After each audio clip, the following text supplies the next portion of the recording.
Well, hold on a second, because I was just looking at my phone and I saw that nobody could hear what I was saying, and I just had to reset that. So um, I guess nobody here heard me except for you speak the first couple of minutes of the show. So let me just quickly reset what we were discussing. Everybody heard what you had to say right there. But for those that might have been listening on the podcast, I'll restate the tweet from Justin Rose, and he said that Ron Gardenhire wouldn't confirm Matthew Boyd as a starter for the Tigers, but he did agree that pitching today lines up well for him being the opening day starter. And so the question that I asked you, and you did answer the question, was whether he should be the opening day starter, and you said yes. And also, is Matt Boyd a hashtag star and a hashtag bum as we go from Still Life Dennis to Silent Brian to now everybody can hear me again?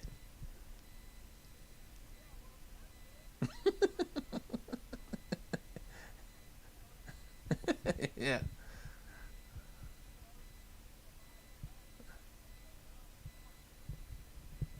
Yeah.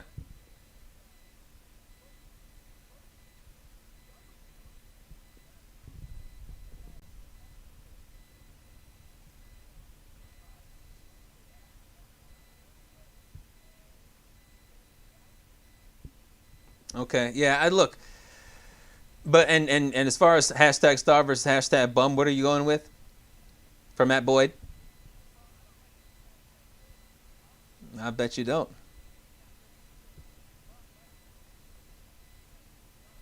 Wow. Well, look, he's a hashtag bum. I think that's clear. Matthew Boyd is nobody's ace. I agree with you. He's going to be the starting pitcher for the Tigers on opening day because there really isn't another option. But when I look at Matt Boyd, I don't look at him as a number one pitcher on a good team, or a two, or a three. He's a four or a five on a good team. People think that he's a good pitcher, that he's a hashtag star, perhaps because of what he did in his magical first 12 starts of the season last year. And in those first 12 starts, he had a 2.85 ERA. He had 7 home runs, or he allowed 7 home runs. Pretty good numbers. A lot of folks were saying that the Tigers and Al Avila could get a lot on the trade market for him. The Oh boy.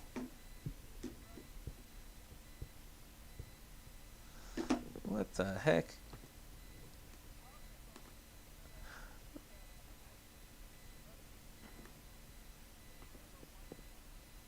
On a team that's competing for the playoffs. I think we can all agree on that. But here's what he is. He has. All right, sorry about that. The, Oh, the the issue was that nobody could hear you or me. Now I oh, think people can hear. Now I think people can hear both of us. So perhaps we should start off. We should start from the beginning. We apologize for the technical difficulties. We understand that you can hear us now. So starting with the first chapter, Ron Gardenhire did not want to confirm that Matt Boyd was going to be the opening day starter for the Detroit Tigers, but he wanted the Tigers to make that announcement, and he said that things are lining up for Boyd to be the opening day starter. So Dennis, for what, the second or third time, but for the first time, so that folks can actually hear us. Do you think it's the right decision to have Boyd as the opening day starter, and do you see him as a hashtag star or a hashtag bum?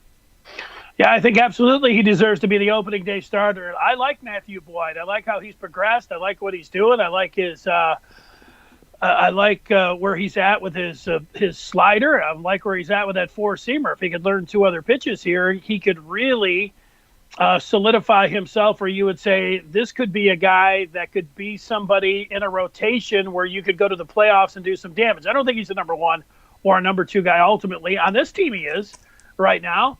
But the one thing, it's not fair to call him a hashtag bum at all. I mean, this guy has gone out there and through the first half last year, he was a hashtag star. Now, he gave up way too many home runs in the second half to, put him down and say, that he's going to be a star. Yeah. But it's way unfair, or it's borders on stupidity to put him, as a bum. You really like how he handles himself. You really can tell that he takes the other pitchers, the younger guys, under his wing. And this is, a thinking man's baseball player. I mean, he went out starting to throw heavy balls, learned how to use the technology and increase his spin rate, where he's become a very effective pitcher. Jordan Zimmerman the last 2 years has been the opening day starter. Matt Boyd absolutely deserves it. And you know what? I could see him next year, being a solid number 2 for this team. Beyond that, I could see him being a 3. And for a team that you would think that could compete for the World Series, I think his ceiling would be, if that was the kind of staff that we were talking about, that he could be a guy, the ceiling as a 3. But yeah, could he be a lower end of the guy in the rotation that you could really depend on, a 4 or a 5? Absolutely. When he gets to be 33, 34 years old, and you got hopefully Mize, Manning, Scooble, whoever else, Faedo, all those young guys starting to get into their prime. So it's a good situation. He's a really good guy to have on your team. I like everything about Matthew Boyd, and it's just unfair to have that hashtag bum next to him. I think that I'm going to put that next to your name. Hashtag bum. You can put it there if you want, and perhaps because of the technical difficulties to start the show, they're warranted for me. But Matthew Boyd is no ace. He's the ace of the current Tigers staff because what are the options? Jordan Zimmerman, Spencer Turnbull, Ivan Nova, Michael Fulmer, who hasn't thrown in a major league game in a year and a half. Some guys who have never pitched in a major league game, period, including Casey Mize. Just because there's no other option, Matthew Boyd is the ace of the team, but he's no legit ace. He's a hashtag bum if you have to choose hashtag star or hashtag bum. He's a number 4 or a 5 on a good team. Look at his numbers from last year. A 4.56 ERA, which was higher than his ERA the previous year and lower than his career ERA of 4.92. An ERA close to 5. He's never had 200 innings in a season. Obviously not going to have 200 innings this year. A 123 whip last year. That's not bad, but it's higher than it was in 2018. He gave up 39 home runs. I'm not going to say he was Jordan Zimmerman with the home run derby, but he gave up 14 home runs in August alone. Look, Matthew Boyd, I think a lot of folks like to just hang on to those first 2 months of last year when he looked like an all-star. He had a 2.85 ERA, gave up 7 home runs through the end of May. But folks like to forget about what happened in the final 20 starts. A 5.67 ERA, 32 home runs allowed. And while folks in the middle of June and early July were saying, we got to trade Matt Boyd for all these top prospects from the Yankees and these other teams, I'm saying, nobody's going to want Matt Boyd. He's a number 5 pitcher coming into 2019, and then he looked like a number 5 pitcher after May of 2019. He's had one more good month than Jordan Zimmerman has had with the Detroit Tigers, or at least one more great month than Jordan Zimmerman has had. Matthew Boyd hasn't been as bad as Zimmerman at his worst, but look, he's no ace. The one big improvement he made last year was he improved his strikeouts. His strikeout numbers went way up, but what's the point of striking everybody out or striking a lot of players out if you're still giving up a whole bunch of runs? If I'm given 2 options, hashtag star or hashtag bum for Matt Boyd, it's bum, no question. Yeah, well, hashtag unfair is what you're paying, and hashtag unfair for coming up with the star and bum. He's neither one, and so let's just be honest about him. Like, he deserves to be there's no question. Like, he deserves absolutely to be the Tigers' opening day starter. And because him and Fulmer are the elder statesmen of this staff, that when you got guys that are 29 years old and you're looking at the Mannings and Mizes who are 23 and 22, it's really a good situation. And he's really a pro's pro. When you hear this guy talk, he's somebody that you really want on your staff, and he's really come into his own here. 238 strikeouts. Nothing to sneeze at. Yeah, is he a quick starter? Is he a quick pitcher? Well, he can be. He looks like he's developing into that. He's not a complete pitcher right now where you're going out there and you're saying he's like one of the top 5 starters in baseball. We know that. Mm-hmm. What he is a guy, as this year, he's their number 1. I wouldn't call him an ace. He's the best that they have. I think by next year, you're hoping that he slots in somewhere 2 and 3, and then after that, you're thinking that he could be a 3, 4, and 5 on a team that's going to compete in the AL Central. So It's not fair to put the extremes on him. He's done his work. He's put that work in, and we saw it pay off last year in the first half. Now, if he can get more consistency, then and in this particular year, where there's only going to be 60 games, I would expect him to have a really good season. I don't know that I would expect him to have a good season. I would expect him to just pitch like Matt Boyd, and Matt Boyd as a pro has not been all that good. He's been a guy that's he was good in the first half last year, and they're only playing 60 games. Okay, let's not say the first half, the first 2 months, because his first start in June is when he started to fall off of a cliff. And so I get that if he has 2 good months this year, then he'll look like a superstar and his trade value will go up and things like that. But we're talking about a guy who's only had 2 really good months as a Detroit Tiger. The last 4 months of last year, he looked like he did all of 2018 and 17 and 16 and 15. The aberration for Matt Boyd is what happened in the first 2 months of last year. It's not like he had a weak first 2 months and then he steadily improved. He had 2 strong months and then he fell off a cliff and stunk the rest of the way. I see that the real Matt Boyd is not the first 2 months. I hope that the first 2 months of Matt Boyd in 2019 is who we see for the rest of his career, particularly the rest of his career as a Tiger. But I'm not going to sit here and say that what amounts to, 10 or 8% of his major league career is the real Matt Boyd, when the most recent Matt Boyd has been #bum. Well, I think what you should expect is not the Matt Boyd from the first 2 months or not the one from the last 3 months. What you should expect is a guy who really developed that slider. And he's a 2-pitch pitcher right now. If he can make those improvements with those secondary pitches, got to throw that changeup, got to develop that curveball a little bit better. If he really has a 4-pitch mix and he can really rely on that slider as an out pitch and make people and he spot that 4-seamer, he can be very effective.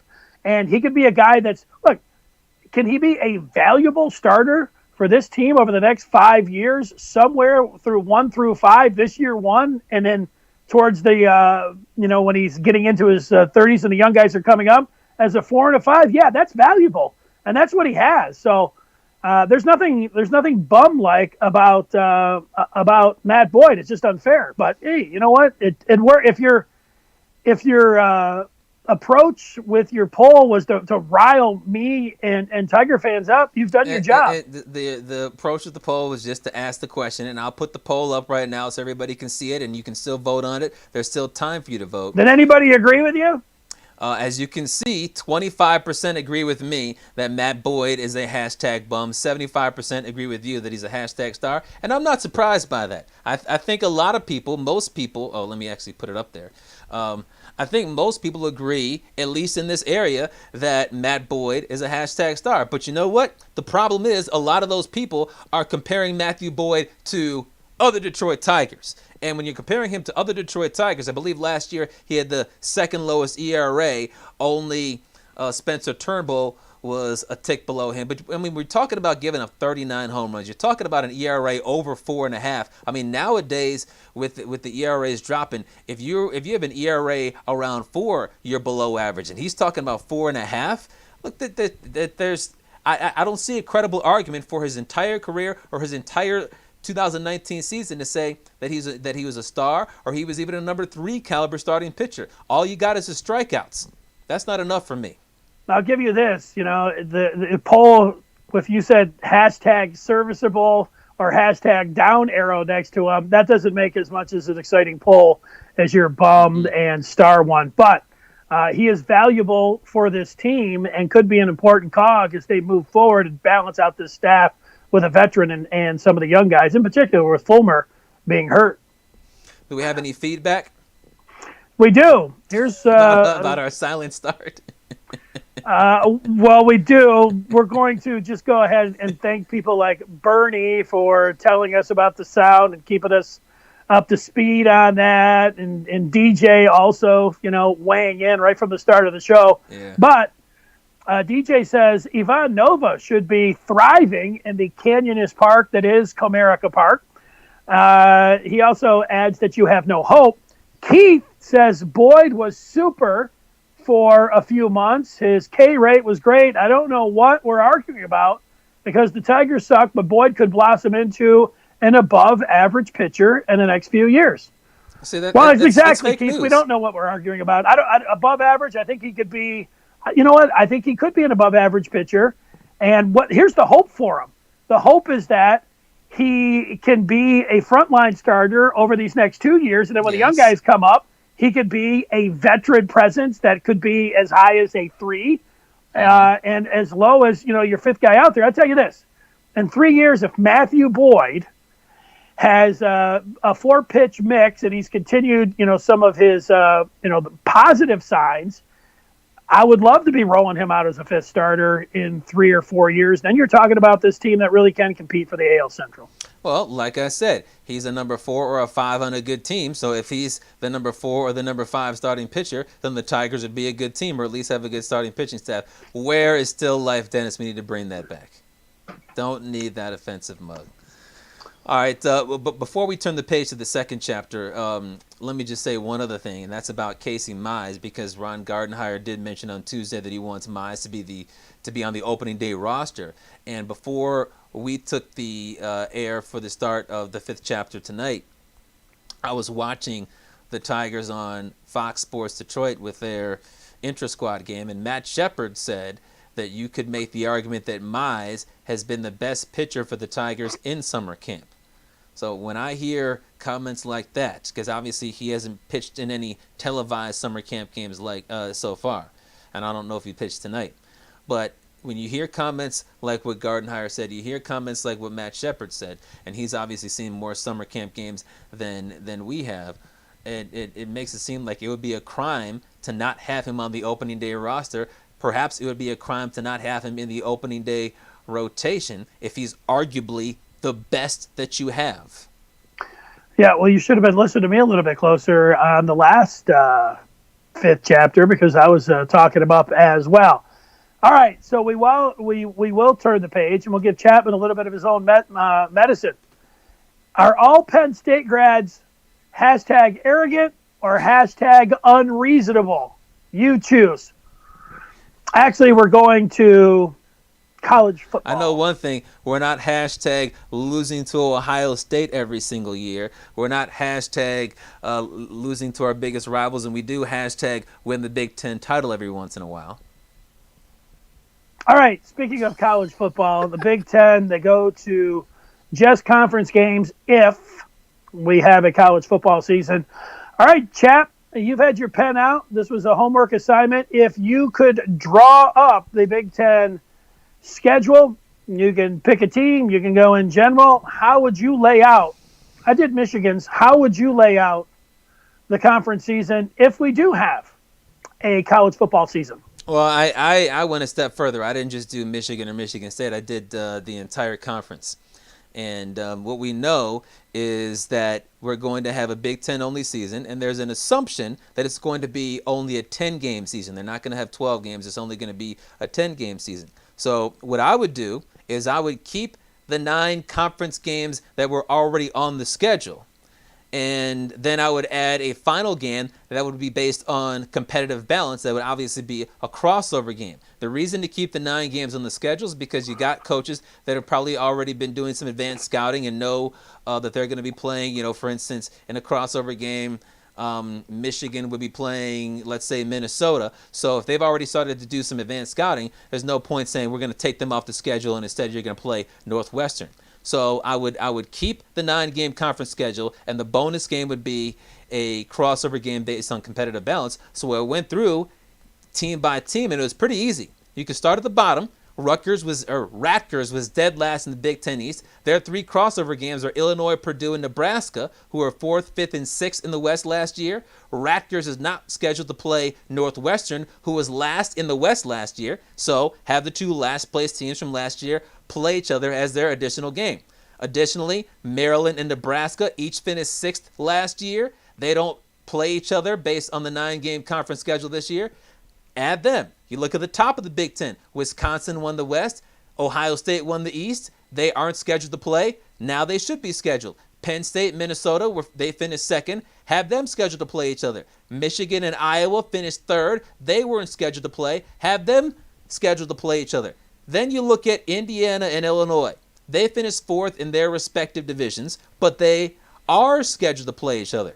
Indiana is also scheduled to play the fifth place team in the West, Purdue, but not sixth place Nebraska. So you can have Indiana play Nebraska. You can have Illinois, the fifth place team in the West, play the fourth place team in the East, Michigan State. So if the teams were planning to play each other, once again, the scouting can stay intact. You add the competitive balance game. And so what you get for Michigan is you get Wisconsin, Penn State, Michigan State, Minnesota, Purdue, Maryland, Rutgers, Indiana, and Ohio State remaining on the schedule. And you add Iowa for Michigan State. They still have Northwestern, Iowa, Michigan, Ohio State, Indiana, Minnesota, Penn State, Rutgers, and Maryland, and then you add Illinois in there. By adding the competitive balance game, it allows for, at the bottom of the conference, teams to have a chance to get an extra win, and at the top of the conference, you've got yourself an extra big game if you're a player to prepare for, or if you're a fan to sit down and watch, because I think everybody would rather watch Wisconsin versus Ohio State than Wisconsin versus Maryland. Well, one thing, I mean, that was a lot of work that you did right there and talking about those crossovers, but seeing that you're not going to have any fans and that you really don't have to announce these games until even 2 weeks out, that you could get towards, if, you know, it sounds great, and I really hope it happens that we get to a situation where we're talking about playing a 10th game. But if they do get to, the eighth game in the schedule, and you start talking about the last crossover games, well, you can use the power at that point, what you're talking about, and you can go with those crossover games 2 weeks out to come up with the best matchup. So it's the same thing with this flexibility. You know, Michigan was supposed to open up with Wisconsin on September 26th, and now that they don't have any non-conference games, they got all of September to play with. Maybe they would want to move up a little bit in September if we're getting some positive news on the virus front, and we've got weeks stacked upon each other. The one thing that we do know that they want to do is they want to get these Big Ten East games, talking about Michigan and Michigan State and Penn State for that matter, they want to get these games out of the way. So what I did is I took the 6 games, there's 7 teams in the Big Ten East, and I put the way that they fell in the schedule to begin with, and that's how I would play them. So it looks like this. Michigan should open up with Penn State on September 26th. They should follow that, going to Michigan State. Then they should play Maryland, then Rutgers, then Indiana, and then Ohio State. They would play at the end of the year, at the end of October, October 31st. Wow. Then after that, if they have a chance, I mean, one thing you're hoping that you could, at least for having a somewhat of a legitimate season, at least you could then have a winner for the Big Ten East just playing those 6 games. And then after that, really, I mean, any game's going to be gravy. But then after that, Wisconsin at Minnesota and Purdue. And at some point there, when they're probably, playing Minnesota, that's when you could look to those crossover games like you're talking about and look at the records at that point and decide what would be the best games to play, if they were able to add a 10th game. So you get your plan is to get the division rival games out of the way, and then do the crossover games at the end if you can stick them in? Absolutely, because the 6 games, I mean, if you're going to have a sanctity of a season, you're at least going to want to have a champ. Who knows if they're going to be able to play a Big Ten title game? Who knows if they're going to have a college football playoff? But if you could at least get those 6 games, if Michigan could play Penn State, Michigan State, Maryland, Rutgers, Indiana, and Ohio State, there's your 6. Well, then you could have a champ of the Big Ten East. And then, that's at least something.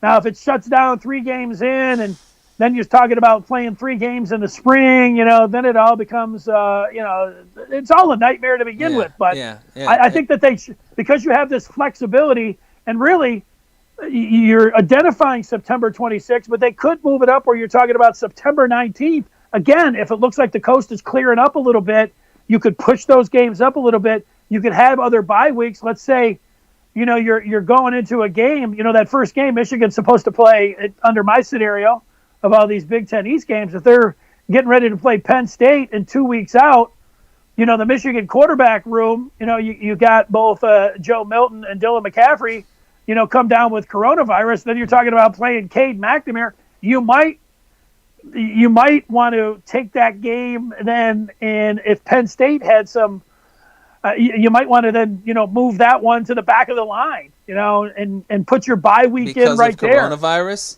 That's right. That gives you some flexibility, and that's all that you're talking about. If you moved it up to September 19th, Michigan has a bye week at the end of October, but if you move their games up to September 19th and maybe even up to, September, what would that be, 12th, to start these games out, again, if you felt good about just where the virus was at, well, then you could have 3 bye weeks, and then really, if you have some unforeseen circumstances like, either team has, an outbreak, well, then you could just put the bye in right there. Again, the television needs to be very creative. They need to be very flexible. This Big Ten schedule needs to be very flexible. That's why they got rid of these non-conference games. You've got 2 more additional bye weeks, maybe even 3, that you could put in there and deal with the virus. It's all about just trying to get these games in. That's why you front load the East schedule as well. Yeah,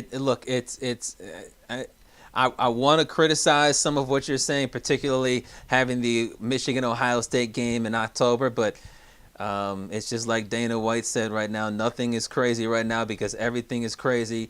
And the more I think about it, the more it kind of makes sense to try to get those Big Ten East games, and particularly the Ohio State-Michigan game, the most important game in the conference every year, at least the biggest game nationally each year, even though the Penn State-Ohio State game tends to mean more. And the reason is because if you expect that second wave to come in October or November, and you've played 4 or 5 or 6 games, and then the season gets canceled, then we could go a year without having Ohio State versus Michigan at all. Now, obviously, if you're a Michigan fan out there, you might say, hey, it sounds good to me. We're going to get smoked. But I think that even though you know that you're going to get smoked, you still want to have the opportunity to play the Deep South Buckeyes. I would still lean toward keeping that game at the end of the year. The one thing that does sound intriguing about your plan of front-loading the divisional games is if you decide that after the first 6 weeks you wanted to choose the crossover games solely based on strength of schedule. I think that could make that could be a possibility. I still like going with the 9 games they have right now and adding 1 strength of schedule game, because there are going to be players that perhaps want to go to Kinnick Stadium and know there's only 1 chance to do so, even with no fans in their entire career, or want to go to Camp Randall, or want to play in the Big House. And if they've been waiting for that 1 chance and then they get scrapped because of the whole Dennis Fithian plan, you're going to have a lot of angry athletes looking at you. Yeah, you lost your voice for just like a couple seconds in there, and I was ready to say Chapman's obviously lost his voice, and it seems like he's lost his mind. But you came back. You came back with your voice there. So it would only been one-sided about your mind, which would have been very nice to begin with. So, yeah. So there you go. The one thing that we know, I'm ready for anything. Take any plan. Just want to see some college football. Hopefully they'll be able to get it done. And I think one thing we can unfortunately agree on is there's a very little chance that we're going to have college football. I don't know. I saw a story on MLive today that they were, they're talking about having high school football in the fall. Like all this was, they were moving practicing. This, moving that. I know they're practicing, and they said they're like, I know that there's a sentiment that that there needs to be school that's got K through 12, and that football too. So yeah, I'm skeptical of all of it, but it would be we need to see some. Some positive signs, but maybe we can get those in the days ahead. That's where we're at. That's where I'm at. We need at least, before we can have positive signs, plural, we need to have 1 positive sign. And unfortunately, as we've discussed time and time again, it seems like every day is worse than the previous day. So, well, all right, let's turn the page to the 3rd chapter. And in the 3rd chapter, it takes us to Lansing. and a story that's really making our state look bad. As many of you guys know out there, Big Gretch, the governor of Michigan, signed an executive order last week that took effect on Monday about wearing a mask. And not only does it mandate that you wear a mask in public places, it also requires businesses to refuse service to anyone who is not wearing a mask, or else the business will face a fine, in addition to the customer who refuses to wear a mask being served a fine. We knew that there would be ugly incidents of people forcing others to wear masks, and we know that because we've had situations already where videos have gone viral of folks saying, I don't want to wear a mask, and people are pulling hair and punching each other and talking about my rights, this, that, and the third. So we figured it was going to happen. We just hoped that it wouldn't get too bad. We didn't have anything truly tragic. But here is a story from WLIX-TV in Lansing about how, in one incident, things went really, really wrong. A customer just stabbed another customer over a mask and then took off out of the parking lot inside of my store. That was a Quality Dairy employee calling for help after yesterday's stabbing over a face mask. Dispatchers released that 911 call today. And we now know more about the events leading up to Sean Ruiz being shot by a deputy. News 10's Kylie Khan has our details. According to the 911 call, Ruiz was threatening people in the Quality Dairy. That's when an employee went out to her car to call police. A customer just stabbed another customer over a mask and then took off out of the parking lot. The woman told police the 77-year-old man was stabbed several times in the neck. The dispatcher walked her through the steps to stop the bleeding. Another customer was trying to help. What I need you to do is get a clean, dry cloth, okay? And we're going to put it over the wounds. Put it right over top. Try to keep him comfortable. Don't let anybody touch anything. She described Ruiz as a white man in his late 40s or early 50s. Tall man, blue T-shirt, black or dark jeans. While she didn't know the kind of car he was driving, her description helped police eventually track him down in his neighborhood. That's when Ruiz got out of his car trying to attack the deputy who eventually shot and killed him. We want to warn you this video is disturbing, so turn away now if you don't want to see. Police tell us that 77-year-old man who was stabbed is in stable but critical condition. Reporting in Lansing, Kylie Khan, News 10. So a very tragic, disturbing situation taking place in Lansing earlier this week. A stabbing, and then the police shooting this man, Sean Ruiz, who stabbed that 77-year-old man. We've seen these viral videos over the last couple of months. Now we see it in our state, and it begs two questions. Would you tell someone to wear a mask in public if they're not doing so? And also, are we going to continue to see ugly situations like this take place? 2020 GMC Probably. SUV. You know what? I would, and I have, shot somebody a dirty look. But my wife has been handling the grocery. That was funny. You said I have shot somebody. Shot somebody a dirty look. Dirty look. I was concerned for a second. Yeah, my wife, who's much more diligent and careful about shopping and what to touch and how to organize it all. She's been handling that. She has told me that that she's been called a sheep, while just pushing her cart at Costco and wearing a mask. Somebody came up. I don't know if that person did. I didn't ask. Like sheep, like because you're wearing a mask and you're being careful with what you pick up, and things like that. I think even people that I know that I'm friends with, like a month or 2 months ago, they were fed up with the masking and they thought it was stupid, and they were like, I am not wearing a mask anymore, and people were like, agreeing with them. But over these last couple of weeks, it's been pretty clear that this is the strategy for public health, that if we want to try this, whether you believe that it's trying to keep mosquitoes out with a chain link fence or whatever analogy you want.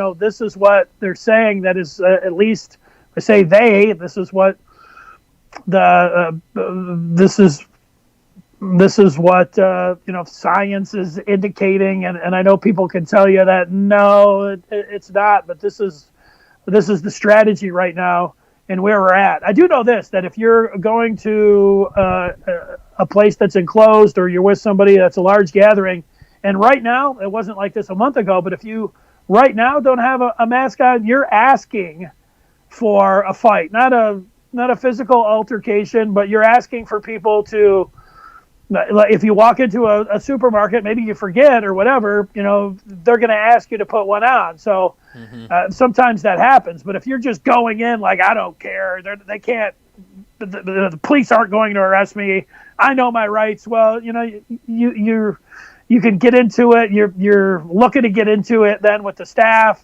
You might be getting into it with other people that are going to be shooting you dirty looks if you're not going to make an attempt there. So, that's where it's at. I look at it like this, Jeff, that, we've all had times that we're not proud of behind the wheel where, we've been a little bit distracted or whatever. And then, next thing you know, we're lucky the people around us are paying attention and they honk their horn and, we're over there maybe flipping them off or telling them to mind their own business. You get a little road rage. I mean, everybody's had that a little bit, but it's nice if you can learn this. The younger you can learn it, the better. It's like, look, these are just situations that you're just trying to get wherever you're going to get with your family. Let's not, don't get, sure, sometimes you have to hit the brakes.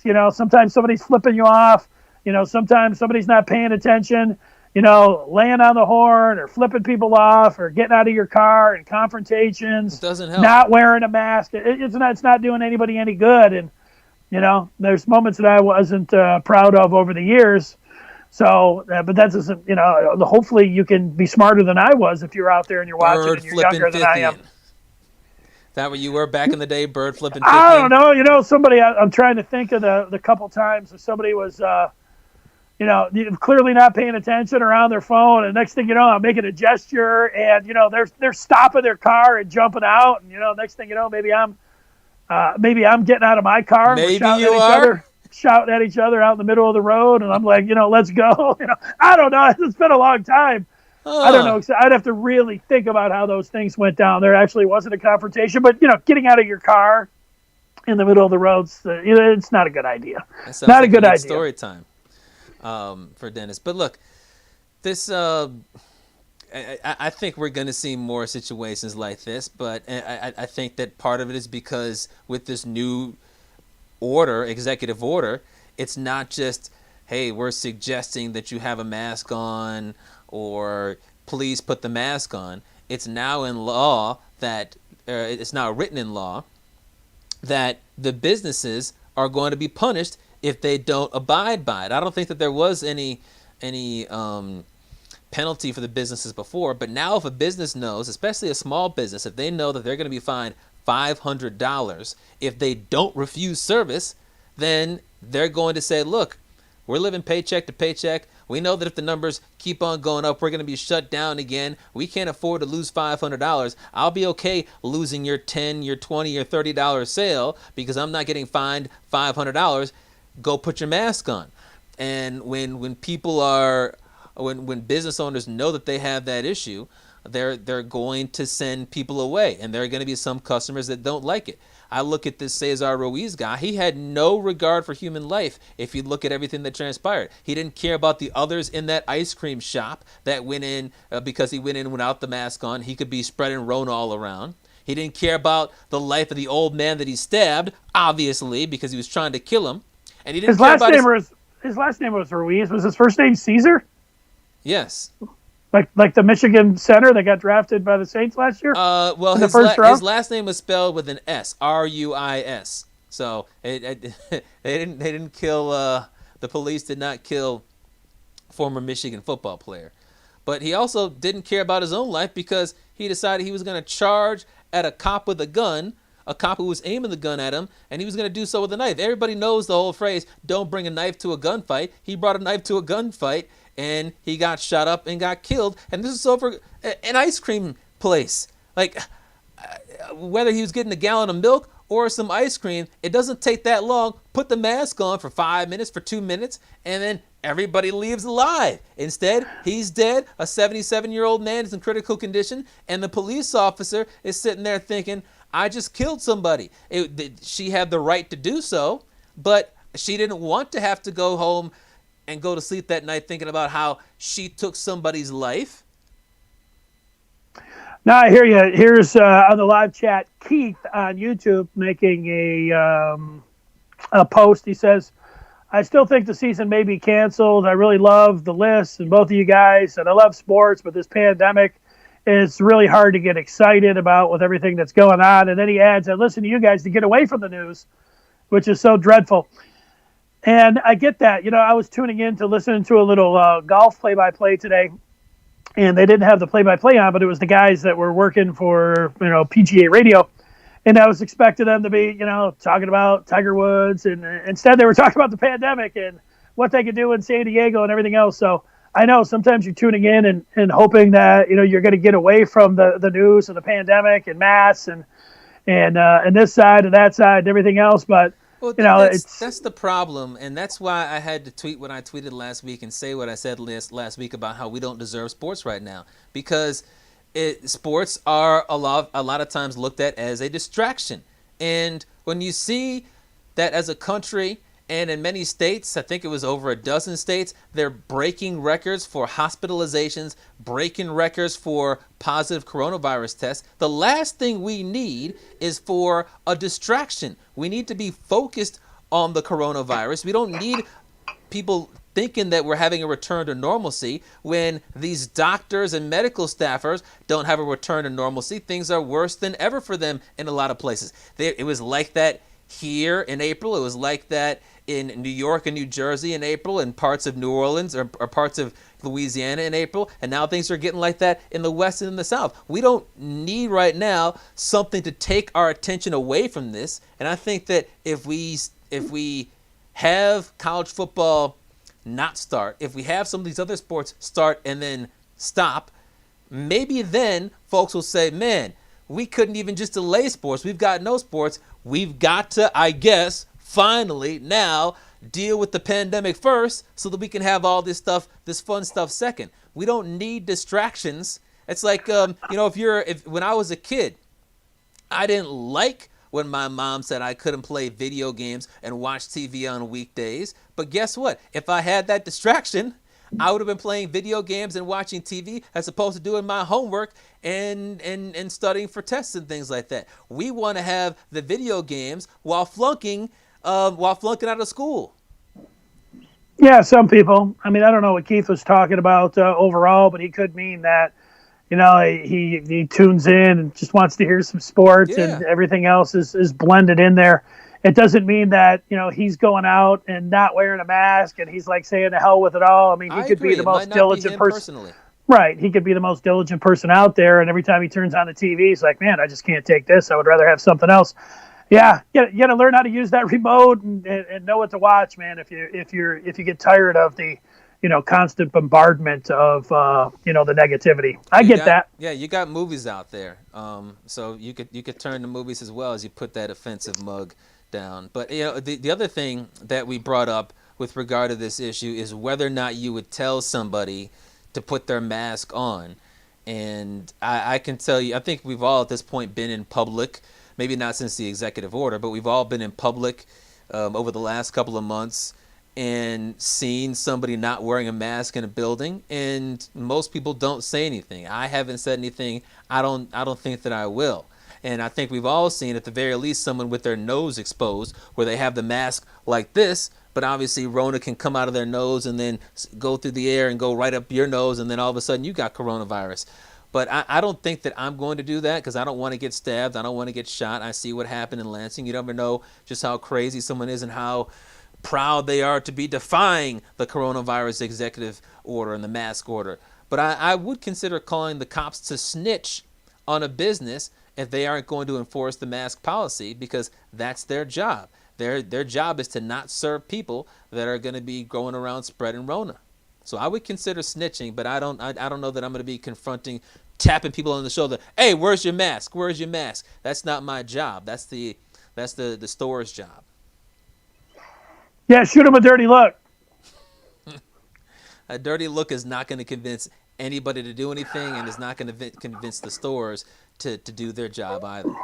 All right, let's get to the fourth chapter, unless you want to snitch on somebody else. No, I'm not, I'm not going to snitch on anybody else. I've had a lot of snitching on me today, and it's for good reason. But yeah, let's turn the page to the fourth chapter. All right, and that is where we get to radio and TV sports personality Colin Cowherd, and he says there's only 11 quarterbacks that are good enough to win the Super Bowl. And I know you have that clip, Chap. That's correct. Here's what he said earlier this week on his TV and radio program about the quarterbacks that could win a Super Bowl. And this is just, in a conversation about whether or not Dak Prescott is good enough to lead the Cowboys to a championship. To me, there's only 11 guys in this league that I think can get into shootouts with great quarterbacks and win. Can face a Belichick, a Pete Carroll, Andy Reid, Sean Payton, and win. And be beyond the schemes. That can go on the road multiple times and beat those guys. And here's my 11. This is it. Patrick Mahomes, Lamar Jackson, Russell Wilson, Aaron Rodgers, Wentz, Brady, Breeze, and they're getting old. Goff, Ryan, Garoppolo, and Deshaun Watson. Kirk Cousins, I don't see him beating Hall of Fame quarterbacks on the road 2 and 3 times. I don't see that. Josh Allen, come on, let's slow down. That right now is a coaching and a defense story, not a Josh Allen story. That's it. These are the guys. Now, I know Goff, Garoppolo, and Matt Ryan, you're going to push back. But I've seen him do it. I've seen him go on the road. I've seen him win multiple playoff games. I've seen him get to a Super Bowl. I've seen him be a play away. If you're a play away, a throw away from winning the Super Bowl, then you're good enough. If you get nominated for an Oscar with 5 other great actors and you don't win, you're good enough to win an Oscar. If you get to a Super Bowl and it take close game in the fourth quarter, you're good enough to win. I don't think Dak's in that group. I think there's 11 guys. That's it. With quarterback, it's always kind of simple. So there you go, Colin Cowherd naming the 11 players that he thinks 11 quarterbacks he thinks could lead a team to a Super Bowl. And I guess there's one big name around here that didn't make the list. Yeah, state quarterback Kirk Cousins wasn't on there. No, either Stafford wasn't either, and either was Big Ben. We know Dak wasn't on it, and Cam Newton wasn't on there either. Those are some of the omissions that you scratch your head a little bit at, because Matt Ryan, Jimmy G, and Carson Wentz were all on there. But you know what? So you come back to, you say, all right, Cam Newton, he's with the Patriots right now. The guy was an MVP a couple of years ago and actually did lead his team to the Super Bowl. But with that shoulder, with that injury, and for me, what I saw from Cam when he was in the Super Bowl, I don't believe that he could lead the Patriots to the Super Bowl. I agree with that. But I do think that Dak, the Cowboys, Dak won a playoff game against Seattle a few years ago. And then, when he was 13-3, what was that, 3 years ago, and they hosted a game against the Packers, he scored 31 points. That was a wild one. He should have won that one. So he's won some playoff games. They pick up CeeDee Lamb. He's got Zeke Elliott. They have a stacked offense. I do believe that Dak Prescott could win the Super Bowl for the Cowboys. When it starts getting to Big Ben, I think because of the injuries, we know he's done it before. I could see how you could leave him off. I could see, even though Kirk Cousins won a playoff game last year, how you could leave him off. And Matt Stafford is going into his 12th year, and he's 32 years old. Playoffs, we're talking about Super Bowl. How about, winning a playoff game? It's just too much. It's just too much for me, even though I like Stafford, and I think he's good enough to, lead the Lions to the playoffs and maybe win a playoff game. But starting to talk about winning multiple playoff games and then a Super Bowl, I couldn't put Matt Stafford on that list. Yeah, this is going to surprise a lot of people out there, because we're going to take opposite sides of the issue on this. In terms of Matthew Stafford being good enough to win a Super Bowl, I think the answer is absolutely yes. And I think this whole list that Colin Cowherd put out there is stupid, because there are a lot more than 11 quarterbacks in the NFL good enough to win a Super Bowl. Stafford is certainly on the list of, he's not on a team that you think could win a Super Bowl right now, but he was just talking about quarterbacks. And I think that what people like Colin Cowherd forget is that it's a team game, not a quarterback game. You talked about Cam Newton having his messed up shoulder and all these other guys. People like to bring up Brad Johnson back in the day, Trent Dilfer. what about Peyton Manning winning the Super Bowl with the Broncos? Peyton Manning was not the reason that the Broncos won the Super Bowl against the Panthers. Peyton Manning, you could say that he was, one of the worst 10 starting quarterbacks in the league that year. His arm looked like my left arm in terms of the ability to put pace on the football. He was just a veteran with a messed up neck who went out there and just took the snaps, handed the ball off, and was dinking and dunking. If guys like that can win the Super Bowl, then Matthew Stafford can win a Super Bowl. You don't line up one quarterback versus another quarterback and run drills. A quarterback has 10 teammates out there. He's got a defense when he's not on the field. He's got special teams, and he's got coaches. This narrative that you have to be an elite quarterback, Mahomes, Jackson, Wilson, Rodgers, Wentz, Breeze, all these other guys, you have to be an elite quarterback or even a good quarterback or even okay to win a Super Bowl is not true. It helps because it helps to have greatness at all positions, and the quarterback is the most important position on the field. But how many years have we heard people say, well, if Stafford was on the Patriots, if Stafford was on the Packers, if Stafford was on this team, then they would have won a playoff game? I agree with all that because it's a team game. And I'm not going to sit here and say that Stafford's been a big victim throughout his time with the Detroit Lions because oftentimes he has been the problem. But to say that you have to be an elite quarterback or a very good quarterback to win a Super Bowl, to be a Super Bowl caliber quarterback, that's just not true. There's probably about 20 to 25 quarterbacks that are capable of leading their teams to the Super Bowl in the NFL right now. Yeah, I disagree. If you go back and look at the 50-some-odd quarterbacks that done it, most of them are in the Hall of Fame or going to be in the Hall of Fame. You mentioned a couple of those outliers. And, the question is, which one of these quarterbacks, the way I took it, with the teams that they're on right now? I mean, if we want to talk about putting Matt Stafford on the Patriots and putting, Cam Newton on the Saints, could those guys then, possibly win some playoff games and have enough talent to win the Super Bowl? All right, and anybody could win the Super Bowl, then if you're any of the starting quarterbacks can. Nick Foles, he's a great guy coming in a pinch to win you a couple games. But do I think Nick Foles could win you a Super Bowl if you're starting him like for the Chicago Bears from the beginning of the season to the end of the season? No. So anybody could do it in a pinch. The one thing But hold on a second. Based on Colin Cowherd's list, a guy like Nick Foles could never win a Super Bowl because he's not in the same category as those other guys in terms of individual talents. But he led the Philadelphia Eagles to the Super Bowl when Carson Wentz got hurt. They didn't drop off. You could argue that their offense got better with him. So that just shows what a fraudulent list this is. Well, Nick Foles, he's never played more than 8 games in a season. I mean, that's just one of the things about it. He's a closer. I mean, if you can have him for a couple games, it's just one thing about Stafford, just getting back to him, the thing that I would worry about him with any team is he's been inconsistent in games and seasons and all the way through. Could he really put together an outstanding season to get you into the playoffs? Probably, maybe, but then is he going to shine when the lights are the brightest and be consistent all the way 3-4 weeks in playoffs when you need him to? I question that. I think it's fair to question it, but I'll give you a name. Joe Flacco. Joe Flacco was an average run-of-the-mill quarterback, just like Matthew Stafford, and he wasn't leading his team, a decade ago, setting all these passing records for the Ravens. The Ravens' defense was leading the way. Then, but you know what he did? But you know what Flacco did? He threw 11 touchdowns, no interceptions. That's correct. You think Matt Stafford has it in him to get into the playoffs, even with a great defense behind him, and go 11 touchdowns, no interceptions? In a 3-game span, why not? If he's got a great defense behind him, he might not need 11 touchdowns. He might just need 7 touchdowns with a couple of rushing touchdowns, and they win games 20-13. Ryan Tannehill.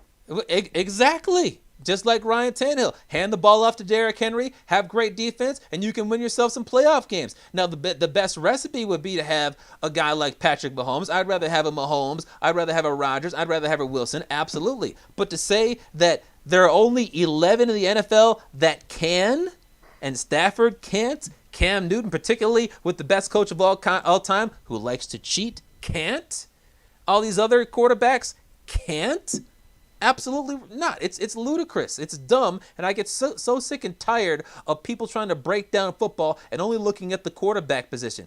Obviously, you can say, well, Stafford's win-loss record is bad against winning teams, but you know what? Stafford is not in the win-loss column when I look at the standings. I think clearly, Jeff, that he is taking the other components of the team into play here, because Jimmy Garoppolo is not just going to put some team on his back and take him into the Super Bowl, but he ends up being on Colin's list because he's got a great team around him. Well, do I think that I would put Dak on that list because what I have seen from him in his career and the team that he has around him. So I think he's pretty close to, if you're including the team that you have heading into the 2020 season, quarterbacks that can win the Super Bowl, I would put it at 12. I might extend it to 13, but I would put 12. I would put Dak in there. I would consider putting Big Ben. I mean, if he comes out and looks like the old Big Ben in the first couple of weeks, I would extend it to 13. Well, but when he talks about a quarterback that can win a shootout and can go out there and beat a Belichick or beat an Andy Reid or some other great coaches out there, that's not always the recipe to win a game, not always the recipe to win a game in the playoffs, and not always the recipe to win a championship. And that's why I think this whole thing is silly, because you don't need to have a great quarterback or even a great performance by a quarterback to win a game or a championship. There's just, I get so sick of people talking about, oh, I can't believe Mitch Trubisky beat Drew Brees. It's like, wait a second. Drew Brees threw 3 interceptions to the Bears defense, and Mitch Trubisky had 2 touchdowns and 2 picks. It was the Bears as a team that beat the Saints as a team, not Trubisky beating Brees.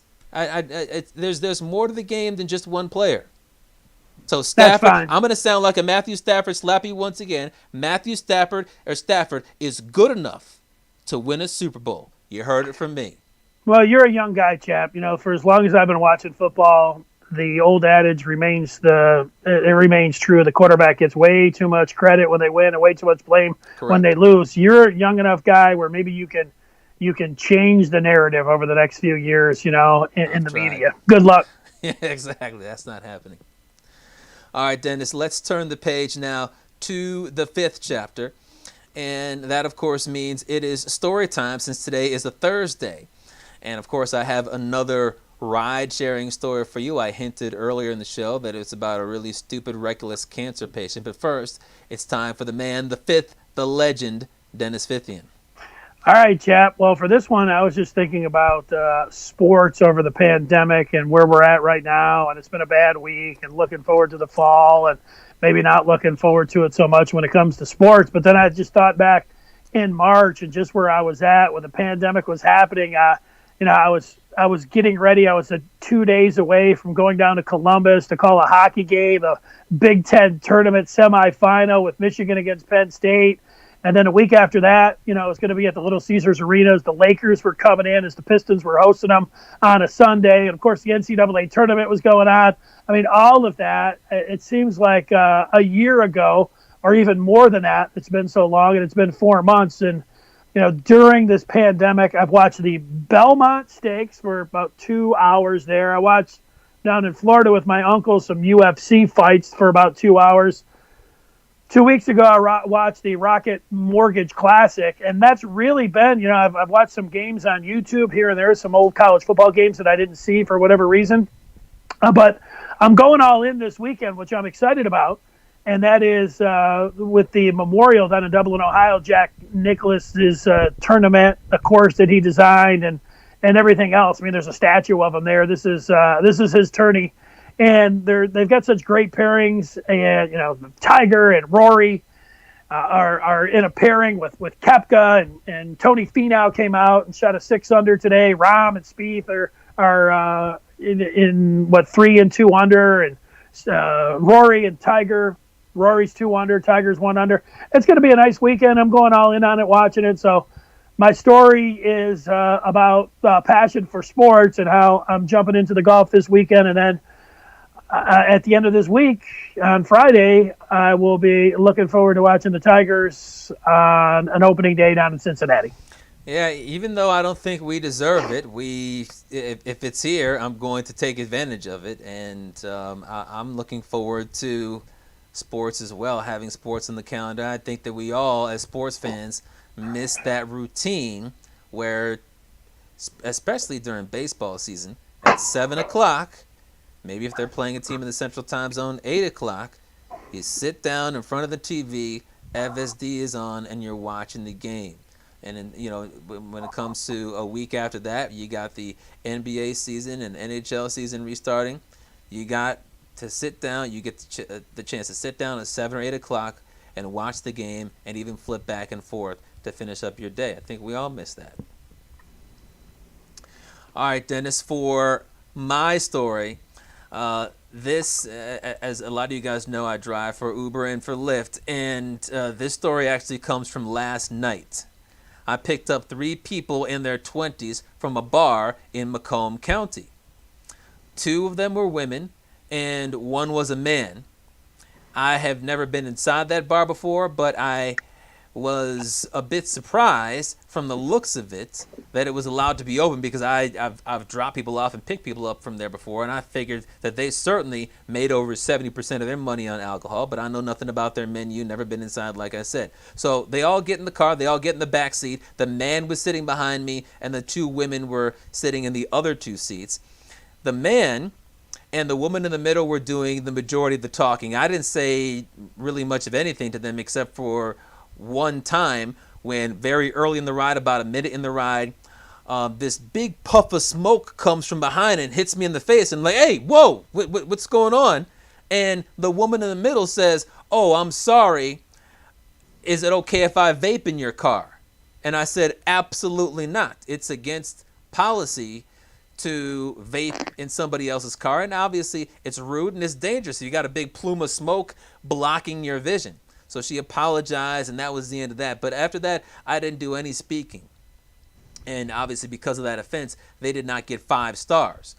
But she told her friends that she was vaping in order to quit smoking. Now, all 3 of these individuals were tipsy. And so on the way there, they wanted to stop at a gas station. I stopped at the gas station so the man could get out and buy cigarettes. While he's in there, the woman in the middle starts talking to the other woman about her cancer. She's in her mid-20s or somewhere in her 20s, and she said that she had cancer. And at first, I was thinking, oh, maybe she was talking about being a cancer survivor. But no, she was a current cancer patient. She had all of her hair and all that, but she said, eventually I might need surgery. So that clearly showed that she currently had cancer. So the man gets back in the car, and he asked if they were talking about her situation, which obviously meant her cancer, and she said yes. And the man said that if he ever got a cancer diagnosis and it wasn't something like stage 4, he wouldn't get medical treatment. He'd just fight it naturally with willpower and positive thoughts and natural supplements.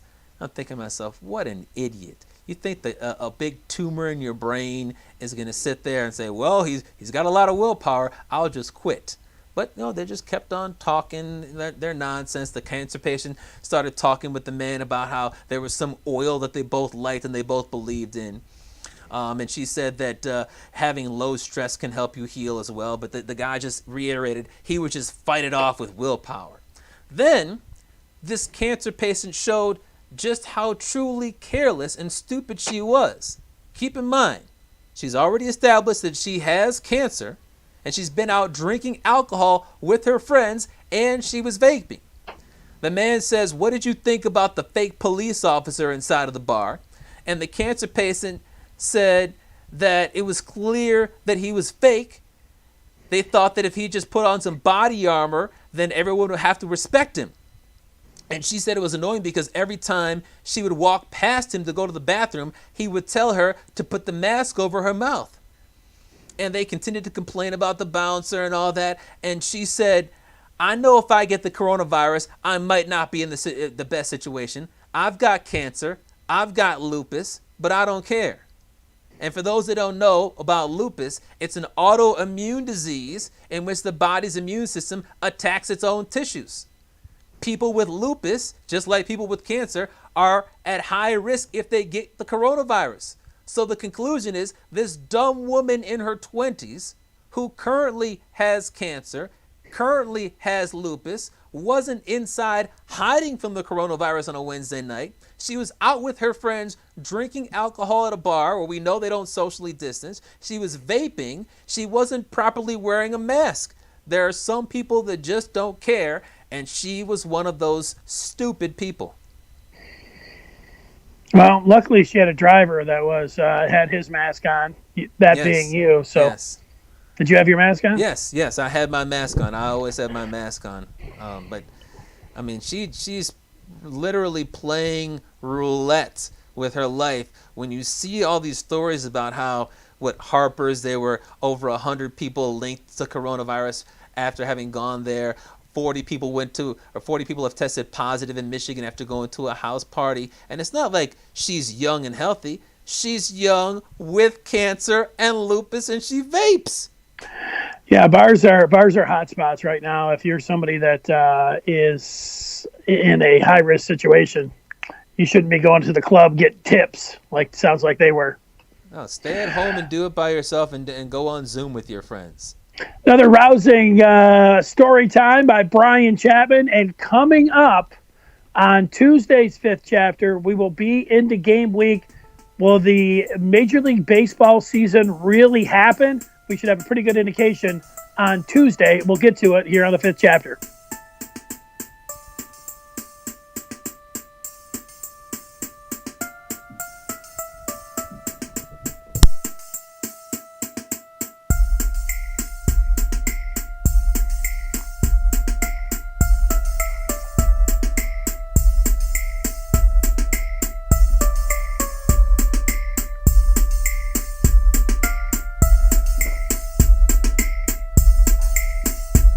He represents the mitten by way of Penn State. When Chapman gets to talking sports, the people can't wait. He represents the mitten. Be a true EMU, but cut Dennis in the fall, and his veins bleeding blue. They got respect around the state. When that light turns red, so don't sleep on these dudes. Just invite your friends to cut your nap short and tip your cap for and sit back for the Fifth Chapter. Brian Chapman. Dennis Fith again. When they open their mouths, they're spitting the facts, bro. This ain't even optional, man. You just have to tune into YouTube to watch the broadcast, or download it to your phone to peep the podcast. They mix laughter, they get after. It's all captured in the Fifth Chapter. By way of Penn State with Chapman.